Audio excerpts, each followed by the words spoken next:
If you're a designer or a home sewist, you know the importance of taking accurate body measurements before you begin your project. In this video, I'm going to share with you my top tips in how to measure yourself accurately. And we'll go through the main body measurements for tops. Important information before you begin. Number one, wear your undergarments that you would normally wear on an everyday basis. So your foundational garments, make sure you wear that and nothing on top. You want to get as close to those body measurements as possible. Number two, don't wear shoes. Don't do it. It will change the posture and can affect the measurements. Make sure you stand up straight, breathe in, breathe out, relax. Take those measurements on a relaxed body stance. Make sure you're using a soft, bendable tape measure as you take these measurements. That's very important. And as much as possible, try to make sure that you are level or parallel with the floor. You're going to notice that I'm using a ribbon at the end of my tape measure. I've cut a little hole and I've looped that ribbon through. So that ribbon is definitely going to be helping me in my measurement process. You're also going to notice that I have a little piece of elastic tied to the end of my tape measure, which moves around. It's not too tight, it moves really nicely, and that's going to allow me to loop that tape measure back through, and it helps so that you can measure yourself and so that you don't need a helper. And that way you get a nice little guide to hold and keep it around your body. An option that you can do is take each measurement twice and take the average of the two measurements. Oftentimes when we're measuring ourselves, we will get a different result with every measurement, and that's why taking it twice can be a good method. What are the main points of measure for the body measurements? Well, in this video, we're going to primarily focus on tops, and the main measurements for tops are the above bust, waist, hips, and front length. And for this exercise, I highly recommend that you download the free worksheet where you can document your own measurements. And I also share with you images on how to measure these points. Now, the video I'm going to share with you actually comes directly from my Mastering Garment Ease course. So you're going to notice lots of stickers on my body, and that's okay. That's really specifically for either pattern drafting or specific pattern corrections. In case you want to learn more about that process, you can sign up for the free webinar in the link below, which goes into Mastering Garment Ease. By Mastering Garment Ease, you're able to make a lot of pattern fitting corrections before you even cut and sew your fitting sample. All right, so let's dive right in and I'll show you how to measure those points of measure. I want to show you how to use this free guide that you can download through the link in the description. So first we have all of the tools and supplies that I recommend for this tutorial. And then to enter in your measurements, it's an editable PDF, which means that you can edit it digitally. Now, this can be used with either inches or metric. However, if you're using inches, you need to use decimal points. So I have a quick cheat sheet right there for you. As you take your measurements, type in the location of where you're taking it. That's called a point of measure. Then you can type in your body measurements, either inches or in centimeters. Then make sure you add the date, whatever the date is, so you can continue taking any other points of measure that you'd like to check. You can also continue using the chart over here if you want to take more measurements. Or you could use this on another date. So if you want to compare measurements to your measurements of a certain date, you can always come back and re-enter those points of measure and take new measurements. And then you have it as a quick reference. On this free guide, you're also going to get that abbreviations and terminology. This is taken directly from the book I wrote called The Fitting Book, and you'll understand some of that main terminology we use. You're also going to see that I like to use stickers in the videos, and I do this process in all of my online courses I teach. So use this guide as a reference to take those main points of measure. These main points of measure are what you're going to refer back to as you define any custom ease standards or choose any sizes of your sewing patterns.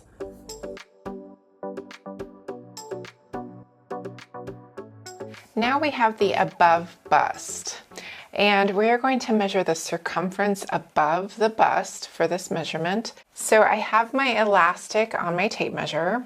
I'm going to place that elastic toward the 1 on the tape measure, and I'm going to go ahead and place the tape measure around my body, making sure that the back is totally flat. And then I'm going to loop in the other end of the tape measure. I want to loop it in through the elastic. So I'm going to keep pulling the elastic until it's nice and taut, making sure that the entire back is flat. You can kind of pull both ends. I'm going to wrap it to the back a little bit so that I can have my arms more down by my sides. And when you take this measurement, it's the overlap here. So this above bust measurement is not parallel to the floor. You're often coming up in the front and down in the back to get that smallest circumference. You're going to breathe in and breathe out. Give that tape measure a tiny little taunt pull if it's not already. And take that measurement down. You don't want this one to be too tight though, so just be careful so it's not too tight, and if it's falling down, it's too loose. So it's finding that balance there.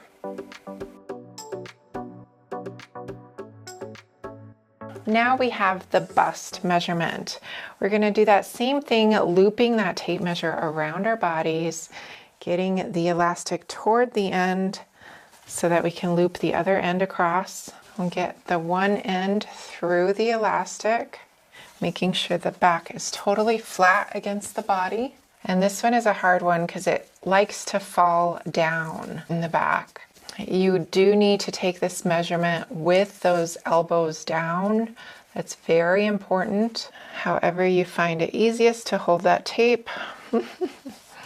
Doesn't really want to stay. Just slide it down over that full part of the bust, making sure it's not too tight but not too loose. If it's too loose, it's falling down. If it's too tight, you're seeing kind of bulging. And this one should be as parallel to the floor as can be. It's a little bit tricky to do. Place those elbows down, breathe in, breathe out, give a little tautness, and write down that measurement.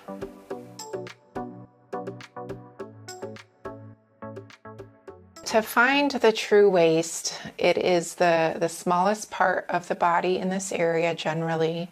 However, it's not always so defined. If you're having a difficult time locating the waist, the best thing to do is to place the hands on the waist in that kind of more true part of the waist, wherever it kind of wants to sit. Bend the body side to side and you can feel that indentation. Wherever the body is bending, that's the true waist. So you can do it on both sides, feel that, and we'll measure that waist circumference. Placing the tape measure around the body, getting the elastic toward the one, and looping the other end through. So this is the waist circumference, and you're going to want to make sure that that is hitting the sticker that you've placed, if you placed it. If it's not been placed and it's already defined on your waist, it's easy. I've wrapped the ribbon and the tape measure around just for it to stay a little bit easier. Gonna breathe in, breathe out, relax the body a bit, and write that measurement down.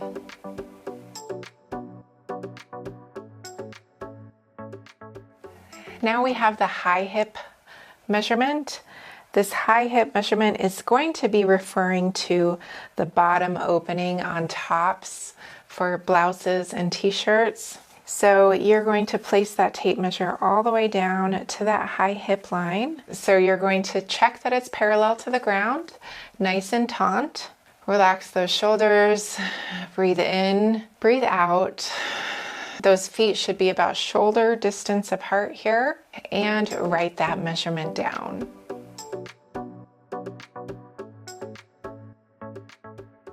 Now for this next measurement, we're going to go to the high hip position. And this measurement is going to be used for the length of tops and the comparison for the length of your blouses, t-shirts, things like that. If you look in the mirror, and maybe you might want to put a couple garments on to determine this length for you, you want the length to usually finish somewhere around that high hip line. And for me, my biggest part of my hips are really at the low hip, of course, and it's quite low on me. So my bigger part is here. I generally like tops to finish in this area. I don't ever like to have them finish at the fullest part of me because that adds more width. So if I look at kind of the smaller part of me and where I would like to see a top finish, that is what I'm going to be measuring to. It's going to be my front torso length from my high point shoulder to the high hip. And generally where a top finishes is also, it can be either half of the front rise or it can be 2/3 down of the front rise, depending on where that rise is hitting your waist. So if I look at this shorter rise here, I would say the halfway mark is about here. Going to allow that to sit really at that high point shoulder here, going slightly over the bust, that tape measure coming down, and then looking at it as where I would like that top to finish. So whatever length you choose for this, place a sticker at that position. So the black line indicates your high hip position, and that is going to be the reference for tops like blouses and t-shirts. And allow the tape measure to come down. You're going to walk it slightly from the waist down to that high hip area, and the measurement, wherever you would like that top to finish, that is your measurement.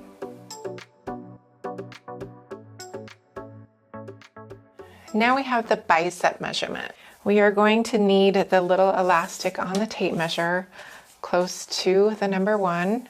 Go ahead and loop one end through the other, making sure it is flat all the way across. Okay, get it to a nice reasonable size for your bicep.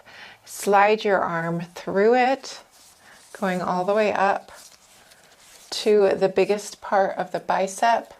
And I'm going to grab the back here so I can kind of tighten it a little bit. Usually the biggest part, we're measuring a little bit below that arm's eye here, and usually it's about 2 centimeters down or about 3/4 of an inch, somewhere around there for that bicep position from the armpit. Relax those shoulders, breathe in, breathe out, and write your measurement down. So now that we've measured those body measurements, you can compare those to your garment measurements to start figuring out your customized ease standards. Now, there are so many more measurements that you can be taking and comparing ease amounts, and then essentially update your patterns before you cut and sew a sample. I highly recommend this process, and if you want to find out more about it, definitely join that free webinar. So how else do you use these measurements when it comes to pattern making or sewing? For one, it helps you define which size you need to be cutting and sewing your garment in. Second thing is that body measurements, especially accurate body measurements, are used successfully in pattern making. That means we can draft patterns based off of body measurements and achieve the fit you desire. Of course, for pattern drafting, there are many more measurements that are involved, and it is pretty extensive. I teach about that in my Making a Moulage online course, where we make a moulage and a sloper. I'm Gina Renee. I hope you've enjoyed this video. I wanted to let you know that I absolutely love teaching online courses about pattern making so that you can design and sew clothes you love that fit. I hope you found value in today's video, and I would love to see you in the next one. And I would love to see you in that free webinar. Go ahead and click the link below and register for that. And if you've enjoyed this video, like it, subscribe it, and I'll see you in the next one.